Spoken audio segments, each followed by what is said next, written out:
So today we talked about four of our gas laws: Boyle's law, Charles's law, Gay-Lussac's law, and the combined gas law.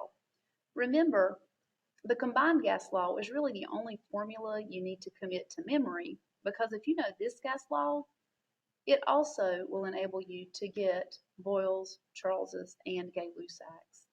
Just drop out the variable that is constant or not mentioned. Also remember, for all of our gas laws, your temperatures must be converted to Kelvin to plug into the formulas. Now, with these gas laws we've used thus far, they're all for situations where you have a fixed amount of a gas. So that means the fixed number of moles of a gas. Remember, moles is our SI unit for our amount of our gas. So what if you wanted to actually figure out how many moles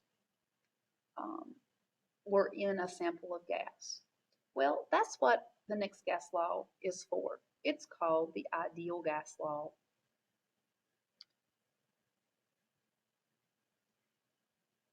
The ideal gas law allows us to calculate the number of moles of a contained gas.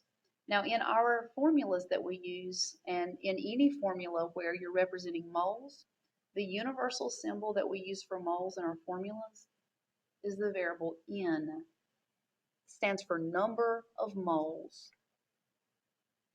The formula for the ideal gas law is written P times V is equal to N times R times T.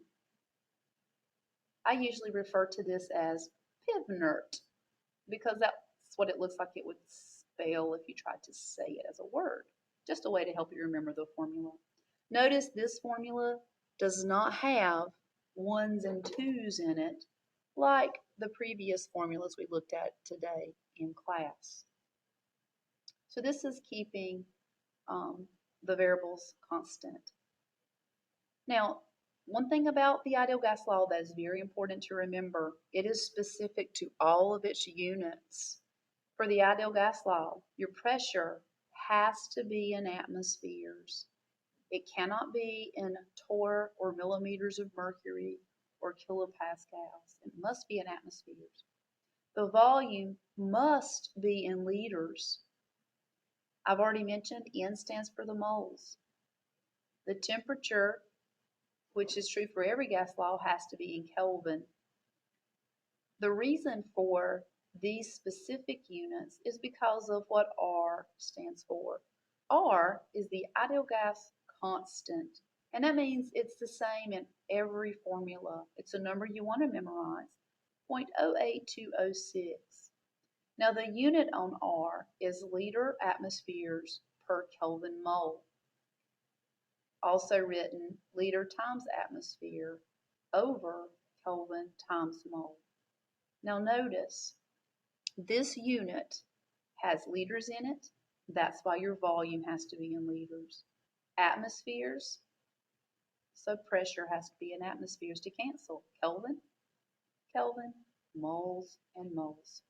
So R is the same every time you plug in R, and the units are specific.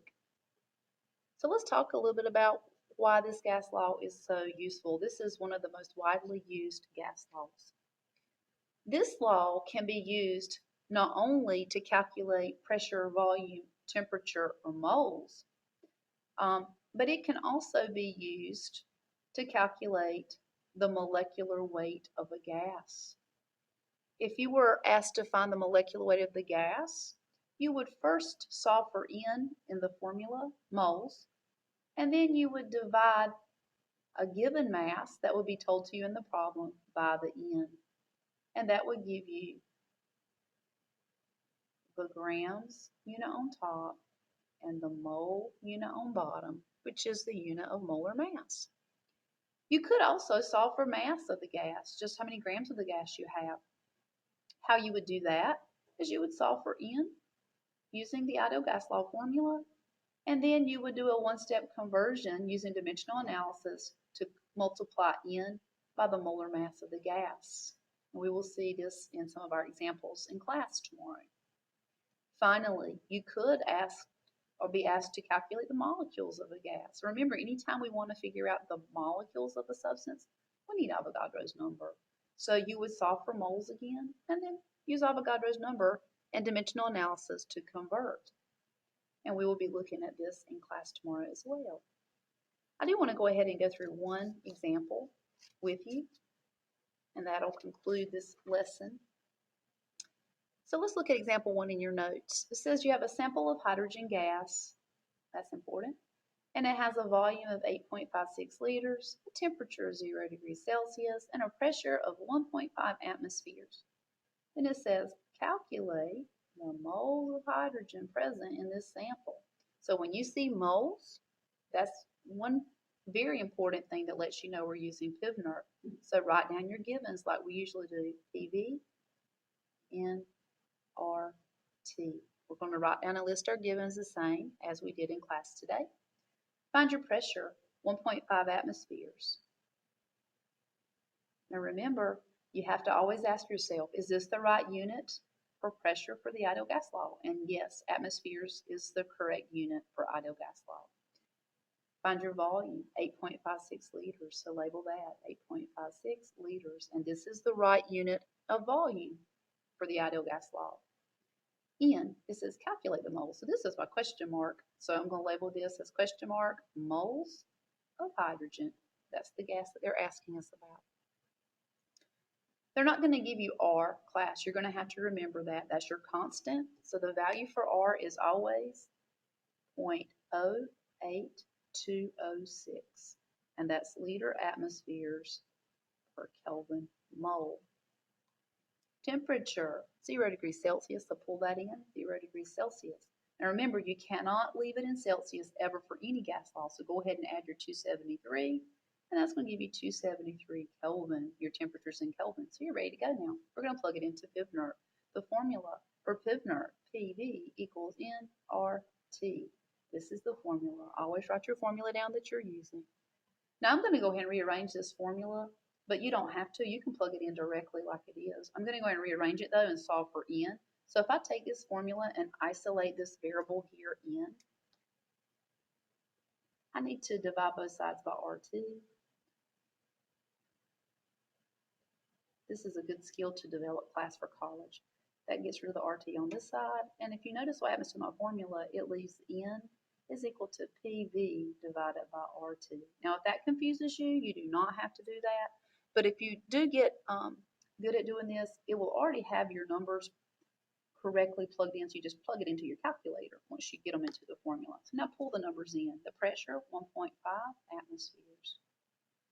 The volume, 8.56 liters. R, 0.08206 liter atmospheres per Kelvin mole. And finally, 273 Kelvin. Notice what happens with your units, y'all. Atmospheres cancel with atmospheres, liters cancel with liters, Kelvin cancels with Kelvin, and magically moles is all that's left. So that's going to be my final unit. N is moles of hydrogen. So all you do now is plug it in. 1.5 times 8.56 divided by 0.08206 and 273. You're going to round it to 2 sig figs, and your final answer will be 0.57 moles. And you're done. Okay? Tomorrow we'll work on this some more problems in class, but this is the ideal gas law. We see this one used a whole lot, so get very familiar with it. It's going to become your friend. All right, see y'all in class tomorrow.